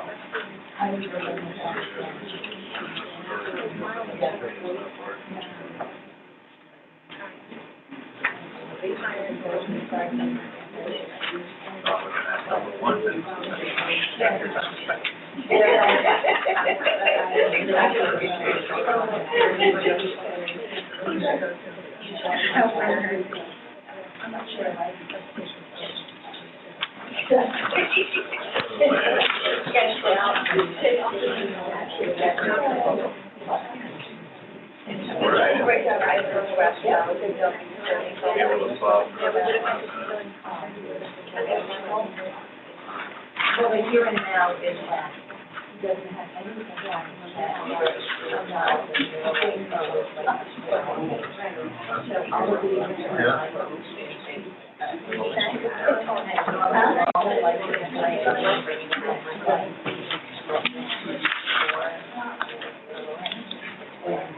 No, I'm gonna throw it together.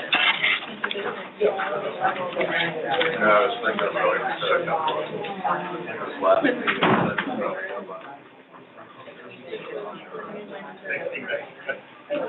Because I think a lot of they're not, because they can make money early. They won't have to.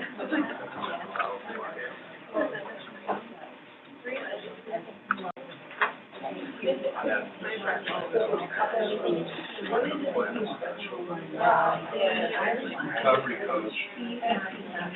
I don't even know what that is.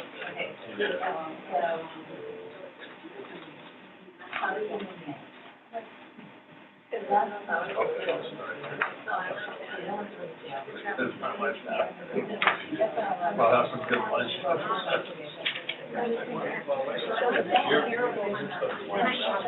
Yeah. Wow, we use like, yeah. If I was doing today, I was gonna, but I'm gonna start with.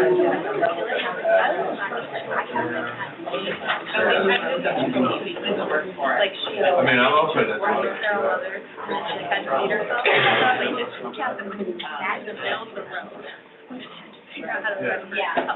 She's not coming back. What's her criteria? Imminent danger.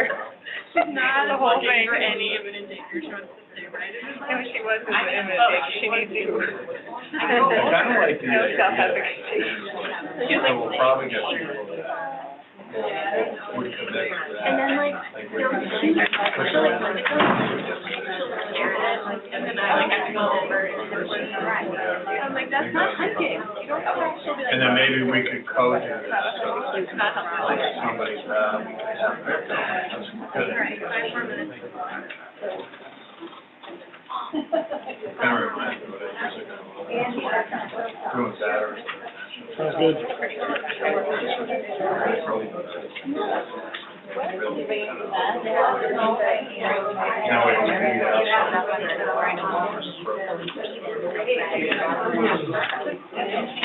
But we need.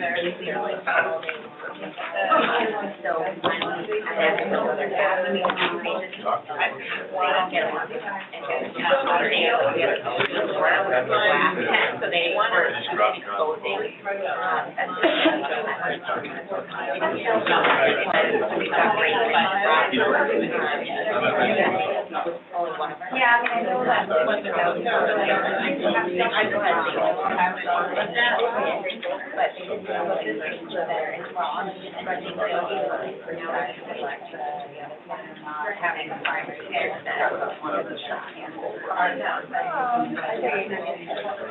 Good name. Oreo? Yeah.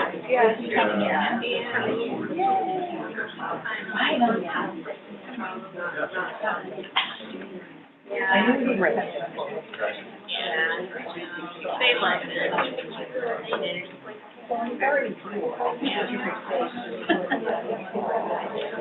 Well, I just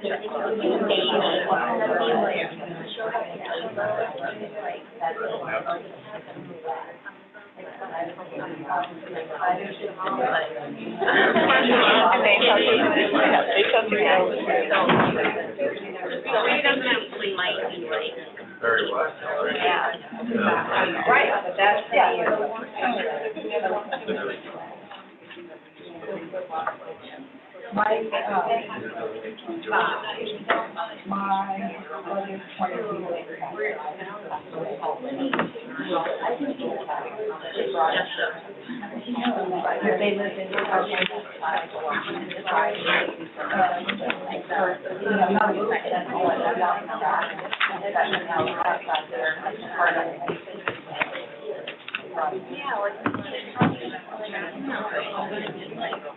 and they have. Well, I know you. Yeah, one of my friends, Catherine, died at 21, I thought that was, It's kind of weird too, because like some of my own doctors, and you know, I look at some of the younger people, and they don't answer their phone.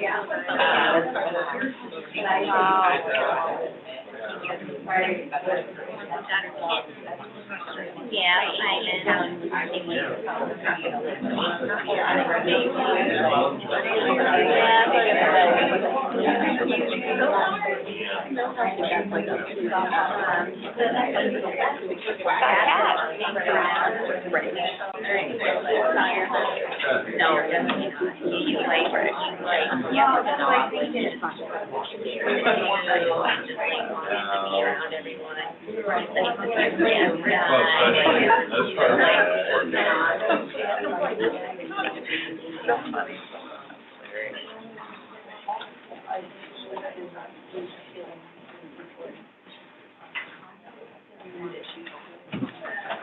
That's what my concern was, is that.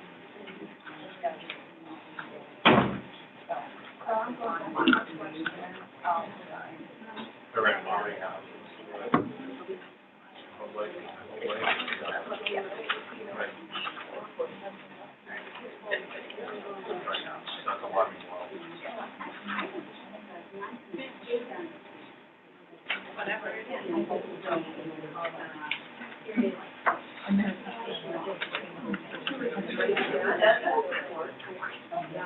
So you work over at the Elliott? Right. Southern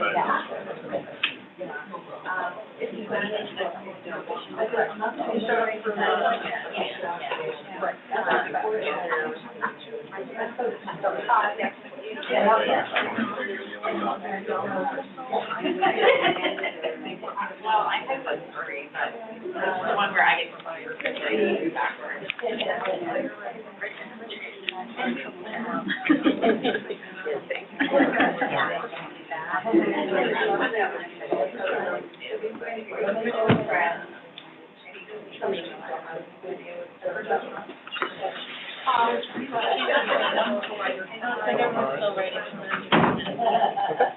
Yeah, I was scheduled for 15 minutes on discussion.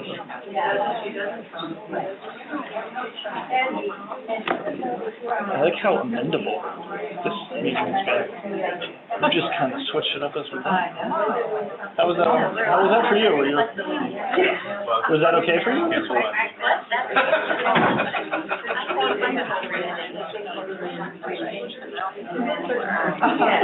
Strong balance. Pretty fun. It would have been, I think it was a good choice to just do one case. It would have been a lot to do both cases.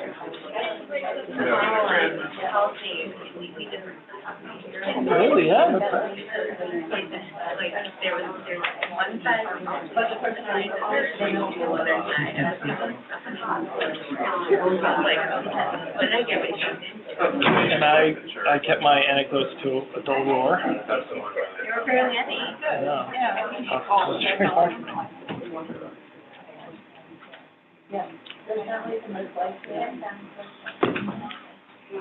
Progress, not perfection.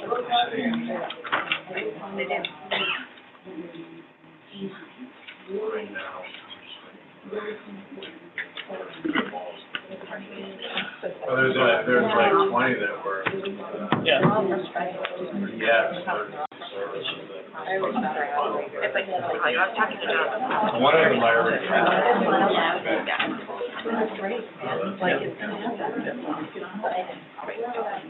That was my. Yeah. Yeah. Yeah. A little bit. All good. Yeah. And then what happened? Yeah. Yeah. That's what we've been redoing the kitchen, and it's like a little bit. It's finally starting to come together.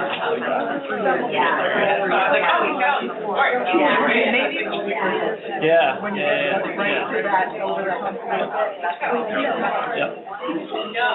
Floors are coming in, and then we're done. Oh, nice. Yeah, the cabinets come up good. I don't. I'll show you a pic. I haven't taken it. I took it before. Yeah. It's a process, but it came out good, and we did it like super well. I Yeah. feel like that. And I rented it, or I bought a sprayer, and then I was like, rolling and was coming out with like, I tried rolling one, and then like, you could see the imperfections of the spray without spray. I don't worry about it. That's what we have.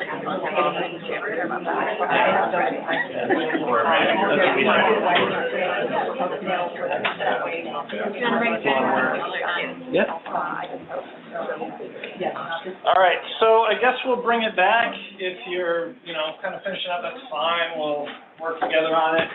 We can schedule another meeting to kind of poke holes in my assessment and find all the faults in it, because, every time most times we've done an assessment, it's like, oh, I went and asked this, or I should have followed up on this, or I should have found out more about, the sister, or, whatever it may be. So, that's all we got, so, we'll do the best what we have. Again, I'm not gonna, there's no right or wrong answers. What I'd just like to do is just talk a little bit about, why you made what you found in each dimension that, kind of led you to believe, you'd give the score that you would, or what are the clinical rationales for specific scores? So, just open it up. Did the client sound familiar? Yes? Yeah, okay. over? Okay. I tried to find, a couple of folks that, not to say there's a lot of different people we deal with, but there's similar problems that we see. Difficult to engage with them. So what do people have? So I guess we'll start. So if we look at dimension one, what were some numbers and reasons, more importantly, reasons for those numbers that you gave? Did anyone say it was a 0, dimension one? We did. Okay. Anyone say 1? Lots of 1s, 2s. So what were the zeros? What was the rationale? Essentially that, we were looking at the here and now, and, so that, felt like it was an issue, because right now, not having any withdrawal symptoms is not usually very good. What was the rationale for 1? That risk is wrong, potential is mild. Potential is mild, so there was. Yeah. Potential is there. If high cannabis use. He's used the cannabis 2 hours before he got there. Okay. So we're. What he's treating. Well, yeah, and that's the other thing where we can assess. Now again, that's when we talk about multiple symptoms. Is there intoxication potential? Well, cannabis 2 hours ago. Let's find out more. What kind of cannabis did he use? How did he use it? How much did he use? Is there a chance he's intoxicated at this time? So we can assess for both substances there. Yeah. Any prior daily use of fentanyl prior to his incarceration. Okay. History. Yeah. So we do want to focus on here and now, but again, we want to get that history and find out what's going on. Yeah. What about for dimension 2? Biomedical conditions and complications. This one could get a little varied. Who gave a 0? We did. Okay. All right. What was the rationale for a 0? He's not systematic, so you have time to get him picked up with, the sources that he needs, but it wasn't a pressing issue. Okay. Who said a 1? Lots of 1s. What was the rationale for a 1?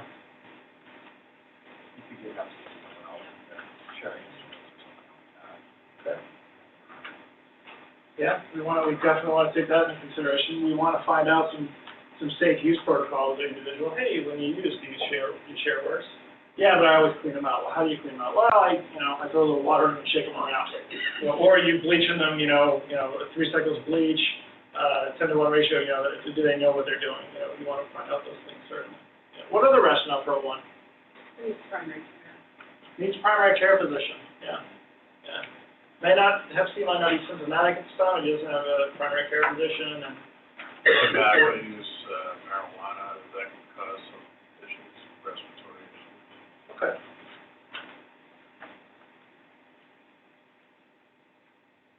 Well, anyone else, any other numbers, would anyone give a 2 or a 2, 3, or a 4? A 2? He said to because he has the diagnosis, he doesn't have CCP. He says he's not symptomatic, but he's expressing irritability, depression, sadness, tiredness, which could be related, just not making that connection that that's what it's related to. So starting him on treatment is only going to help him in the long run. Okay. So it's important that at the same time, we want to make sure that if we have those suspicions, because that's really good, I didn't think like that, I'm not medical and I don't, that's great to hear, like, I wouldn't have gone there. But we want to, tease that out, is that, we want to ask more questions, like, hey, when does that occur? Is that, find out more if that could be related to a biomedical condition and things like that. But we want to make sure we're treating the here and now. We want to make sure we're addressing what's going on now, because some may come in and say, oh, I've been diagnosed with hypertension, or I've been diagnosed with an anxiety disorder. And we're like, oh, okay, well, you're a 2, you're a 3, automatically. We want to avoid that. We want to avoid treating our own anxiety versus, treating the patient, and be aware of being overzealous with our prescribed care. So we want to find out, what is the here and now, like what's going on here and now. Is it they might be hypertensive, but they're on medication. And again, I know that a lot of times when folks are, in the active throes of addiction, they're not taking their medication properly. But this individual had been, and they're not symptomatic with hypertension. It's managed. We don't want to automatically kind of rate them too high. That's where the 0 to 4 kind of it reminds me of that old gas. Remember the old gas, like. Oh, you just, I know. It's a 50, and you just make sure next time you call the insurance company, it's like a 60. It becomes a little arbitrary. So you want to, that's why I say, the information is more important than the number. So I just want to segue with that. Did anyone do a 4? So dimension 3. What do we have? Any zeros? I know you didn't. Any ones? 1, 1, 1. Any 2s? Okay. So why 2? So what? Some evidence to support 2. Irritability, depression. Irritability, depression. Okay. Self-medication. Yep. Sounds like he's using the cannabis to manage that. Yeah. And maybe the opiates as well. Being described as diagnosed as personality disorder, social personality traits. Could actually be expressed on complicated picture. Absolutely. I'd want to be seen by a specialist rather than a PCP. For any kind of. Yeah, I was hoping some of that, so I put that in there on purpose to see if anyone, hey, they should be seeing someone who's. Not a probation officer? Yeah. He was diagnosed on information officer. Yeah, we want to find out more information. We want to talk to someone who's trained in kind of, even the PCP, like we don't, they're great and all, but we want to make sure that it's someone who either the PCP is well versed in psychiatric disorders and mental health disorders, or they got diagnosed by someone who's that's their bread and butter, so to speak. We've done 1, 2. Any 3s? Any 4s? Okay. Readiness to change. So again, I forgot to mention, and it was written on the slide, this one's done kind of conversely. So if they have, real problems on this, they're not motivated, they have low self-efficacy, they, have a lot of cognitive disconnect, they're going to score higher on this dimension. So I think probably people pick up on that. But anyone give a 0 on this one? No? And 1? 2? Okay, a few 2s, yeah. So why 2? What supports a 2? Some of the big motivators were external, they're still motivators. That can be a high motivator to get your probation officer off your ass. Yeah, absolutely. Yeah. Actually, too, it indicates he has no skills, that he really needs to support skill development, that he has no reason to stop. He says, I don't have a reason to stop, I don't know why I want to. He's only 10 months out of prison, and he has a fear of overdosing. Yeah. And it's thought to have a little effort. Yeah. I threw that in there. I thought that'd be interesting because there are folks that, that he's in jail, he's using a little bit, and it was just more trouble than it was worth, so he decided to stop using. He made up his mind. And that's a strength. And those are the things we classically overlook in this field. As sub providers, I'm talking about myself. Is like, well, they look at what they did. Not Well, they're still using, well, in jail, they were able to tap into something, so let's tap into that as well. Anyone give a 3? Any 4s? Yeah, so would you give different scores for different substances? Like, what about with cannabis use and his opioid use? Different scores here probably, right? So we want to look at that full picture. We want to look at everything, right?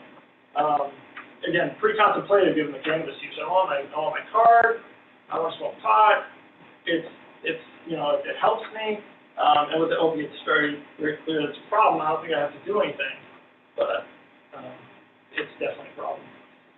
Dimension 5, relapse, continued use, or continued problem potential. Anyone give a 1, or excuse me, a 0? A 1? Okay, 1. 2? 3. Okay, 2 3s. All right, well, why a 3? Doesn't have a lot of supports, Not a lot of support. not a lot. Yeah. Doesn't really want to stop, and then he wants to avoid the PO in jail. Yep. He has no plan on how to stop, he just doesn't stop. Okay, no plan. There's no, well, I'm gonna not hang out with Joe and Fred anymore. I'm gonna walk a different way home. I'm going to, my counselor, whoever it is, showed me this app with, all these sobriety tools. This is how I'm gonna do it. There's no plan, And there's some other dimensional problems that are coming into play, and that's an important one. That's where that dimensional interaction comes in. There's not a lot of Dimension 6 kind of supports, and that's going to affect the likelihood that they're going to either relapse or continue to use. This individual continued to use cannabis, and we may be looking at more of a relapse issue with the opioids, but this person's not in a recovery state for the cannabis use, clearly. And that's okay. Obviously we don't want to condone continued use of illegal substances when someone's on probation, but we also don't want to tell them what they have to do. We want to say, what do you want? Like, what do you want to do? Well, I want to keep smoking pot and I want to stay on probation. Well, okay, let's check with your probation officer. For those of you that saw Dr. Mia, I love the little like back and forth he does. It's great. That when we talk to the probation officer, well, your probation officer is not really budging on this. He needs you to stop smoking pot. Well, I'm not going to do it. Well, all right, he's probably going to throw you in jail then. Well, I guess I will do it. Okay, so you work within those parameters of that. So what about recovery in a living environment? Anyone give a 0? No zeros. Anyone give a 1? 2? All right, what about 2s? What do people say for 2s? He's got problems and having the problems of his mom, the work, and his partner. Negatives are the friends who go around.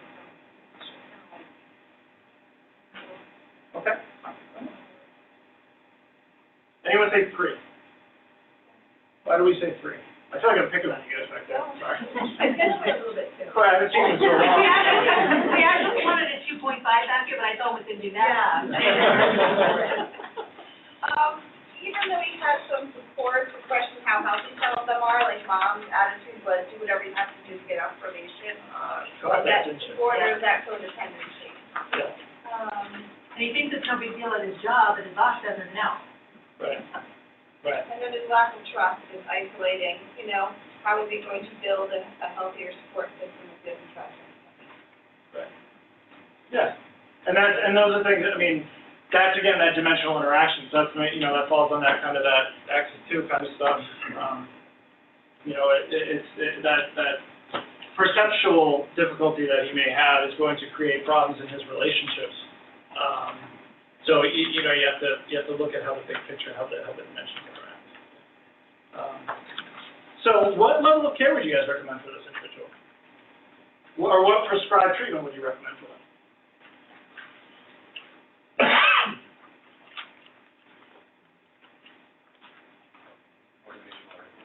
Motivational interviewing, absolutely. Outpatient, like therapy and that. So MATV and then outpatient? Yeah. Okay, so a combination of the two. Okay, if he's willing. Getting to see somebody who can Good mental health, really diagnosed mental health issues. Okay, yeah, so someone who's appropriate to address any kind of mental health concerns. Yeah. What's that, I'm sorry? Okay. Recovery supports, okay. I don't wanna go to AA, it makes me want to use. Sorry, there's a lot more than just AA. You know, so we talked to them about, you know, those things, yeah, there's things out there for you, you know. I don't like any of those groups either, I don't like people, okay, well, what can you do? What are some things that you think might work for you? Recovery coach checking in. Recovery coach checking in, yeah. Anyone would recommend like residential treatment facility for this individual? Oh, thank goodness. I don't think it's appropriate. I mean, you know, he's got stable housing and things like that. If those things weren't there, you know, sometimes you could look at a low-intensity residential treatment program so they can resolve some of that ambivalence in a more stable area. But you have someone who's very, very ambivalent, you know, with his cannabis use, and it's going to create problems in that kind of environment. Zeomite, What's that? the zeomite. And that's where we get into, you know, that's a great point. That's where we get into flux. That's where we get into, you know, the problems is that he feels like, I don't want to smoke pot, you know? And he needs to go to a residential treatment program, like to stop smoking marijuana. And that's where you have to educate the probation officer or whatever mandate it is, wife, husband, whoever it may be. You know, that, well, you know, we need to work with this person where they're at, you know? We can't mandate them to stop doing something. If you're saying you're going to violate him because he's continuing to use cannabis, you know, hey, this is what's going on, you know. Well, I don't want to stop using cannabis. Well, your probation officer is going to violate you, you know. I happen to live in Mass, so I'm gonna throw it out there that it might just not be illegal. Yeah. Yeah. Yeah. But there are folks who, you know, who use alcohol, you know, and alcohol's, you know, I mean, tobacco, it kills more people than all these things. So, you know, you have to have that conversation with the client that, okay, it's not, you know, like, well, what's your, you know, you want to keep using it, okay, well, keep using it. But your goal is to get off probation and to get your probation officer off your back. He's telling you that he's going to violate you if you keep smoking pot. So this doesn't really jive with your goals, you know. I mean, if you can figure out a way to keep doing this and make your probation officer happy, let me know. Well, I can't really think of anything. Okay, well, we have to revisit and nominate your treatment plan because the way it's written, it's not working. He's not budging on his cannabis. Well, he said he wants to get cannabis card. And then you're gonna go through those hoops with him, you know, and that, it's not easy. I'm not like up here saying, oh, well, I have all the answers and this is simple. But You know? for me, this is where you work with the probation officer on harm reduction. Get Absolutely. on that path. Absolutely, yeah. Yeah, you have those conversations with the probation officer saying, as an individual that needs MAT, would benefit greatly from MAT, they're willing to do MAT, and they're even willing to do some outpatient counseling, as long as I don't tell them what they have to do, you know. Did you, I don't know if you asked him what he likes about marijuana? I don't know if I was, you know, what is it about marijuana that's really, that you enjoy? Yeah. You know, relaxes me? Well, remember we were talking about getting PTSD and the anxiety that you have? You know, there may be other ways to address that could, you know, what does that sound like? Is that something you might be interested in? And then you wouldn't have to, maybe you don't have to smoke as much. And those are the ways you can start those conversations. Yeah, there's a lot of different ways to go at it, because, I mean, these are complex situations and it's a complex disorder as well. And then you add, you know, all the other comorbid kind of conditions that are going on. I just want to, you know, so this is where we can take this, and again, the numbers are great and all, and it gives you a sense, but the information is really what's important. And the information is what you can say, let me look at the treatment plan. And the treatment plan, you know, if your Dimension 4 problem is that the patient is resistant, you really need to relook at your practice, or relook at how you're using the information that's been provided to you. Because the information that was provided to you is that the individual doesn't think that they have a cannabis use disorder, and their probation officer threatened to throw them in jail. There's your problem statement. Okay, now I have actual information that's useful, not this kind of ubiquitous statement that we hear or that we've heard in treatment for a long time. We have better information to create a more patient-centered treatment. So if we understand the problems, which are our clinical rationale for making those determinations, we better understand how we can help the individual. I have this anxiety that I deal with, and I don't know how to, I don't like the medication that they prescribe for me. I feel like I'm swimming through glue, or I'm walking through glue. All day long, that's what I feel like. Okay, well, what are some ways, to deal with that? And if they resolve this, they get a cannabis card, and that's what they resolve to, you work with them where they're at, So I hope this helps people get some better understanding of how to use this information. And I talk a lot about this kind of spirit of ASAM, and a lot of people, what does that mean, And what I mean by that is just thinking dimensionally, thinking in terms of patient-centered treatment, thinking in terms of meeting people where they're at and working with them within what their goals are and what's best for them, and kind of a dimensional kind of standpoint. That's what I would say. So that's it. Thank you, Paul. This one's yours. I'm going to walk away with it. Thank you, everyone, for coming today. We have 2 more meetings this year, one in October, one in December. Save the date.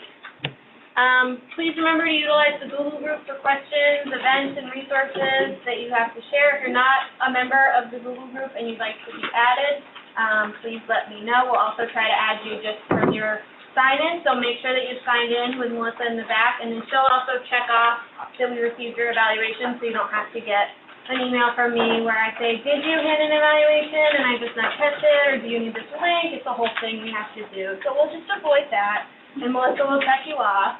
And thank you for coming. If you have any questions, these are our members of the planning team. I'm Adelaide Murray. Thanks for coming. Yes. Thank you. Dr. Gashford came out, him and his son are working on a bunch of... Well, beyond that, that's David's work with ASAM, but his son is... Yes, I actually was looking at